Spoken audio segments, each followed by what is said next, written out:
Have you ever sat in a glittering skyscraper, surrounded by steel and glass, and suddenly felt your chest tighten, your heart pounding, a cold sweat breaking out just from a short email? Why does a species that has mastered artificial intelligence and reached the stars frequently collapse into invisible panic and self-destruction? The terrifying secret is not a weakness of will. It is not a moral decay. Deep within the skull of a sophisticated citizen hides a primitive human in animal skins, gripping a stone-tipped spear, constantly terrified of starvation and lurking predators. Civilization has sprinted at the speed of light, but our brain, the ultimate biological machine, is running an operating system that stopped updating hundreds of thousands of years ago. Let us turn back the clock to the harsh African savannas, hundreds of thousands of years ago. In that brutal world, calories were the ultimate luxury. Food did not sit on glowing refrigerated shelves. It was paid for in blood, sweat, and the shadow of death. Then, a miracle happens. A starving ancestor discovers a wild honeycomb dripping with liquid gold. The moment sweetness touches the tongue, a massive biochemical explosion occurs. The brain screams its ultimate command: eat. Eat until you cannot physically consume anymore, because tomorrow you might starve. This magnificent survival mechanism saved our species from the Ice Age. But tragedy strikes when the time machine brings us back to the present. Under the neon lights of a modern city, your ancient brain still thinks a famine is always lurking. And the food industry is hacking directly into that primitive terror. Imagine two early humans walking down a prehistoric trail. The first is an optimist. He sees a rustling bush and thinks, "What a beautiful breeze." The second is a paranoid pessimist. He sees the exact same bush and thinks of a hiding predator. Evolutionary history proves a brutal truth. The optimist usually ended up inside the jaws of a beast. The anxious pessimist ran away, survived, and became our ancestor. We are all the descendants of those who lived in constant fear. Your brain's alarm system, the amygdala, is a powerful radar, constantly sweeping the environment for threats. Today, the wild beasts are locked in zoos, but the radar never stops spinning. It projects ancient survival anxiety onto modern life. A frowning colleague, a plunging stock chart, a toxic social media post. They trigger the exact same biological red alert as a charging tiger. You flood with adrenaline, ready to fight or flee, but you just sit frozen at a desk. Outside the firelit cave is a pitch-black night. Thousands of years ago, anything beyond the boundary of familiarity meant death. Exploring a new land or eating an unknown plant often led to a bloody end. The golden rule of survival was simple: cling to what you know and avoid the unknown. This instinct was a vital shield in a world full of lethal dangers. But in the 21st century, that shield has become an invisible prison. You might bury your youth in a soul-crushing job or grit your teeth through a deeply toxic relationship. You understand your misery, but the thought of leaving triggers a bottomless terror that strikes you down. Your primitive brain screams, "Do not go. Out there is the void." Here, even in pain, you are still alive. If you leave, you die. No one dies from changing careers. No one perishes from moving to a new city. Yet millions choose to rot in a familiar hell, rather than brave an unknown heaven. To modern humans, failure is often just a hard lesson, a minor crossed-out line on a resume. But to a creature living 200,000 years ago, failure was a concept painted in blood and death. If a spear missed its target in the freezing winter, the entire family would starve to death. Evolution has no room for those who say, failure is the mother of success. In the wild past, failure was a brutal death sentence with no chance for appeal. Because of this terrifying price, the brain hardwired an extreme fear of failure. Today, when you stand in front of a presentation board, your life is not in any physical danger. Even if the pitch is rejected, you will still go home and sleep in a soft bed. But beneath your calm exterior, your nervous system is experiencing a violent earthquake. The fear of being judged triggers the exact same survival panic as facing a wild beast. You rob yourself of 1,000 opportunities just to protect a life that is not even threatened. Baboons, chimpanzees, and human ancestors all lived in strict social hierarchies. In a prehistoric tribe, status was not a vanity metric.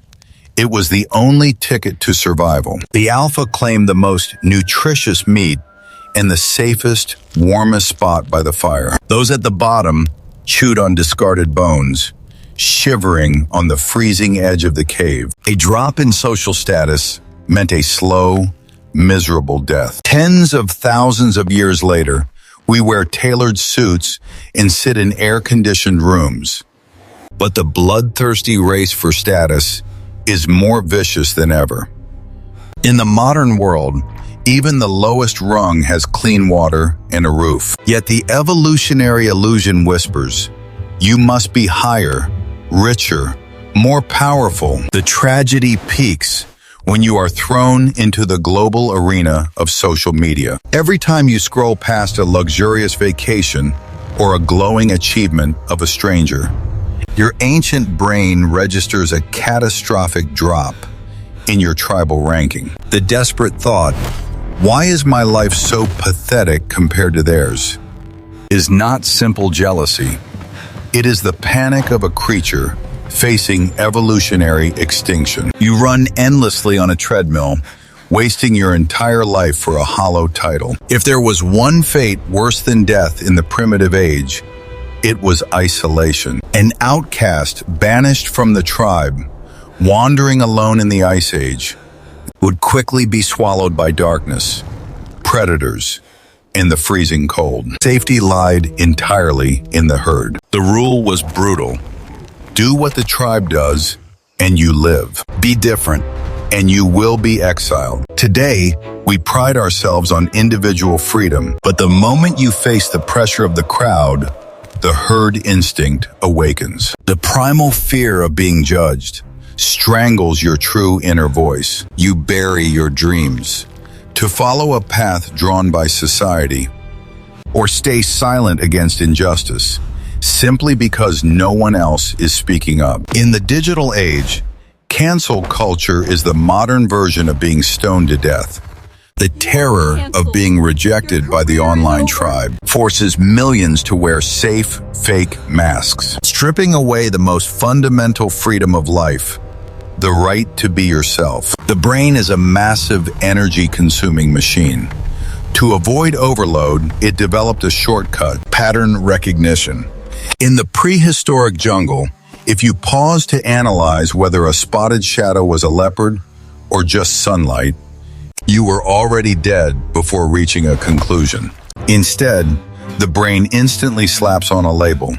Spots plus movement equals danger.